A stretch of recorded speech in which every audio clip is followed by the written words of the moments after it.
Selamat malam, selamat datang di Mata Najwa. Saya Najwa Shihab, tuan rumah Mata Najwa. Upaya melemahkan KPK sudah berlangsung lama, dilakukan dengan sangat telaten dan tidak seketika. Bertahun-tahun aksi penggerogotan terus dilakukan, semakin intens terjadi pada tahun-tahun belakangan. Puncaknya, revisi Undang-Undang KPK, benteng paling tebal yang akhirnya jebol juga. Singkirkan pegawai berdedikasi jadi langkah lanjutan. Kali ini dengan dalih tes wawasan kebangsaan. Mengapa para pegawai masih banyak yang diberhentikan? Bukankah Presiden sudah meminta tidak ada yang disingkirkan? Inilah Mata Najwa, KPK, riwayatmu kini. Apa sih kok Ketua KPK bisa atau setidaknya kami juga ya berkeinginan untuk menyingkirkan orang-orang yang bekerja baik? Yang menyiapkan materi siapa? Penanggung jawabnya siapa? Kan jelas kan? Jadi kami tidak masuk dalam materi. Bagi saya Pak Firly ini adalah boneka yang digerakkan banyak orang untuk menghantam 75 orang ini. Ada 24 pegawai yang masih dimungkinkan untuk dilakukan pembinaan. 51 orang ya tidak memungkinkan untuk dilakukan pembinaan.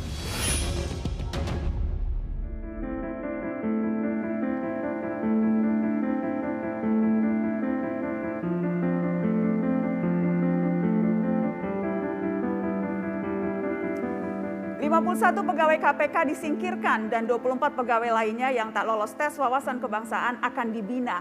Ini keputusan rapat antara KPK, BKN, dan sejumlah lembaga terkait menindaklanjuti instruksi Presiden.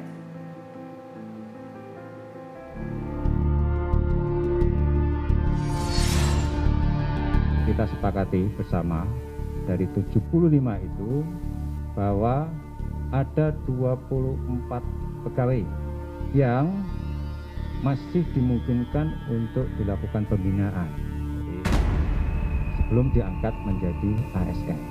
Sedangkan yang 51 orang, ini kembali lagi dari asesor, itu sudah warnanya dia bilang sudah merah. Dan ya tidak memungkinkan untuk dilakukan pembinaan.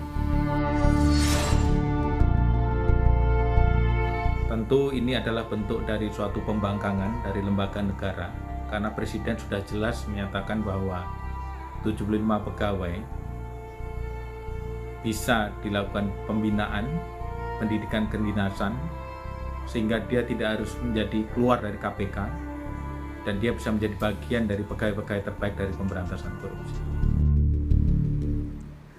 Malam ini kita akan membahas riwayat KPK kini. Sudah hadir di Mata Najwa, saya perkenalkan Kasatgas Penyidik KPK Novel Baswedan. Selamat malam Bang Novel. Malam. Terima kasih sudah hadir di Mata Najwa. Saya juga mengundang mantan Direktur Pembinaan Jaringan Kerja KPK Sujanarko. Pak Koko, selamat malam. Malam, madam.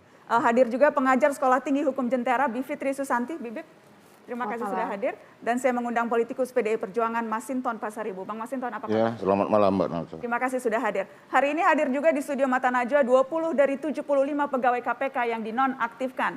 Sebenarnya lebih dari itu yang berharap bisa bergabung dalam diskusi malam ini, tapi kami harus memastikan protokol kesehatan tetap dijaga di studio Mata Najwa.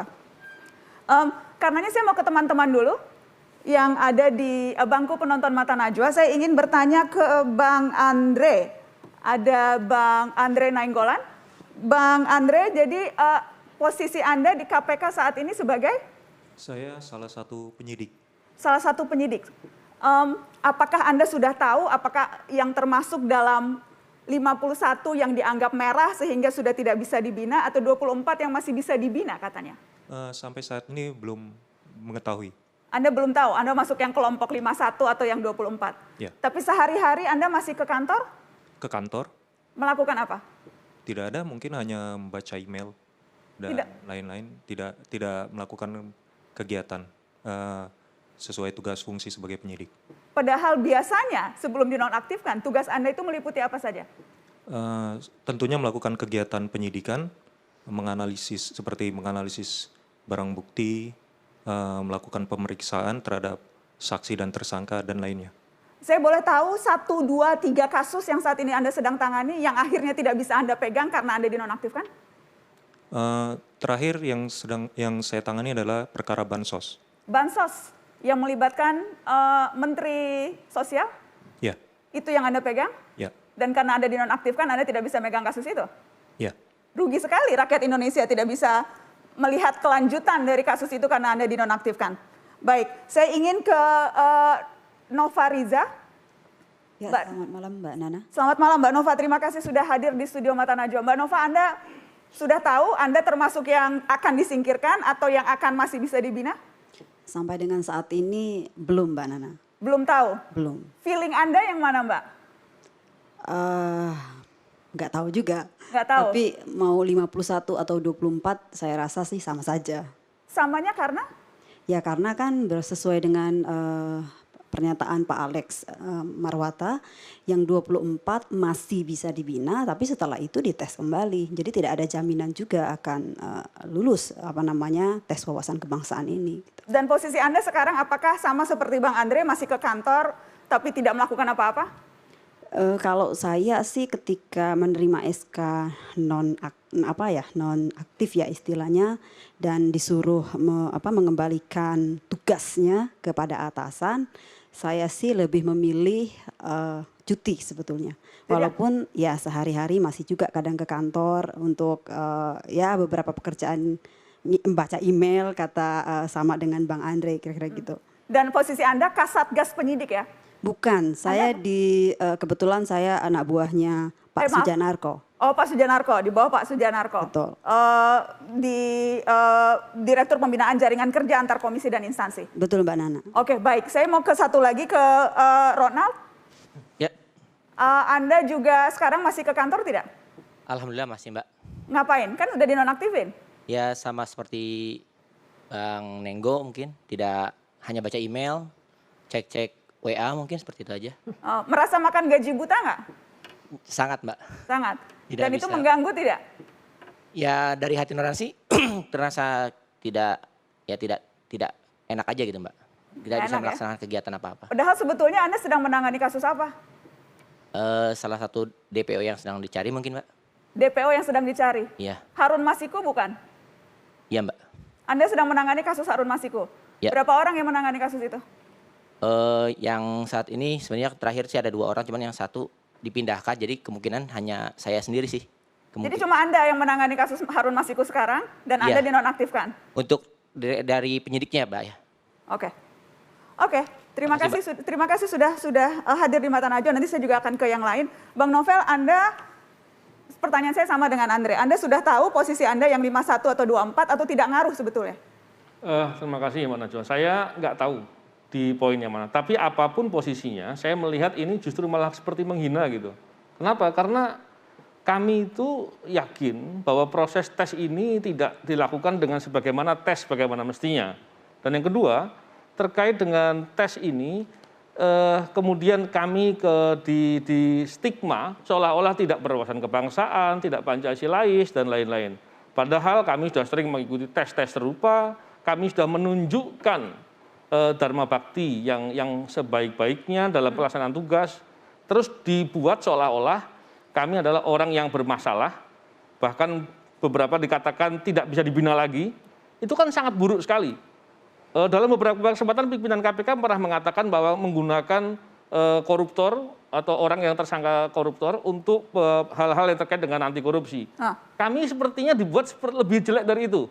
Anda merasa ditempatkan pada posisi lebih jelek dari koruptor? Lebih jelek dari itu. Saya pikir ini menghina dan saya kira keterlaluan. Saya tidak melihat ini adalah proses mekanisme tes biasa. Saya melihat ini adalah upaya menyingkirkan orang-orang yang bekerja baik di KPK. Dan itu bahaya sekali seperti itu. Saya akan langsung konfirmasi ke Wakil Ketua KPK yang sudah tersambung dengan dari luar studio. Ada Pak Nurul Gufron. Selamat malam Pak Nurul Gufron. Selamat malam Mbak Nana dan semuanya. Pak Nurul Gufron, ini pegawai KPK nih yang ada, yang sudah tahunan, ada Bang Novel, ada Pak Koko, ada 20 pegawai KPK yang Anda katakan kan waktu itu adik-adik Anda. Ini mereka merasa terhina nih dengan keputusan yang Anda keluarkan kemarin, Pak Nurul Gufron. Kami bagian dari KPK bagian dari 75 dan juga bagian dari 1.274. Kami adalah bagian dari insan-insan KPK. Sekali lagi kami memahami dan kemudian juga merasakan apa yang menjadi kekecewaan baik 75, baik 24 maupun 51 itu. Tetapi sekali lagi apa yang telah kami lakukan sebenarnya segenap pimpinan itu telah berupaya untuk memperjuangkan segenap insan KPK. Karena KPK kami merasa besar seperti adanya kini, terpercaya dan didukung oleh publik, itu bukan karena pimpinan, bukan karena pejabat struktural, bukan hanya pegawai, tapi segenap semuanya. Itu yang kami pahami dan karenanya kami semuanya sebenarnya berupaya keras untuk kemudian sebagaimana disampaikan arahan Presiden, bahwa TWK itu tidak untuk kemudian memberhentikan. Apa persisnya upaya dan perjuangan yang Anda dan pimpinan KPK lakukan kalau memang tadi Anda mengatakan Anda sudah berjuang nih untuk memastikan orang-orang hebat ini tetap ada di institusi Anda? Ya, sebagaimana kami sampaikan, kami mencoba di acara kemarin rakor dengan Kemenpan bersama BKN dan pimpinan KPK maupun LAN dan Kumham juga, kami meminta dan juga mengupayakan apa sih sebenarnya indikator-indikator TWK tersebut kemudian mengakibatkan adik-adik kami itu tidak lolos lah begitu. Tapi kemudian dibuka, ya setelah dibuka kami membukanya tidak pada nama ya, tapi pada kriteria, pada indikator-indikator itu. Di indikator-indikator itu tersebut kami telah mengupayakan sehingga dari 75 ketika indikator misalnya indikator hijau dicabut nambah sedikit, di indikator kuning dicabut nambah lagi. Itu proses yang kami telah lakukan. Tapi memang faktanya karena teman-teman BKN juga merasa memiliki ini syarat yang harus dipenuhi begitu. Dan kami Pak Gufron, saya ingin tahu, kan 51 disebut sudah merah, tidak mungkin lagi dilakukan pembinaan. Jadi apa itu artinya merah? Merah itu apakah artinya radikal atau subversif atau artinya tidak berintegritas, tidak setia Pancasila? Merah itu apa, Pak Gufron? Ya, sebagaimana sebelumnya mungkin Kepala BKN ataupun juga Pak Yusuf wakil BKN menyampaikan. Jadi sebenarnya bukan kami ya, dari BKN yang menyampaikan, itu ada kriteria pertama mulai dari pemahaman, keyakinan sampai kepada nilai begitu. Itu yang beliau sampaikan dan kami mencoba menafsir kembali bahwa itu nilai-nilai yang menurut kami perlu kemudian dikoreksi begitu. Iya, jadi apa Pak? Karena Anda belum menjawab pertanyaan saya Pak Nurul Gufron dengan segala hormat. Jadi merah itu artinya apa? Kan Anda kan rapat dari jam 9 sampai jam 3 sore ya. Dan Anda katakan Anda memperjuangkan. Ya. Jadi indikatornya saja standar merah itu apa ya Pak? Saya kira begini, karena kapasitas saya sebagai wakil pimpinan KPK, sementara yang memiliki wewenang untuk menjelaskan tentang merah kuning hijaunya itu adalah asesor. Jadi saya berharap narasumbernya dari asesor atau BKN begitu.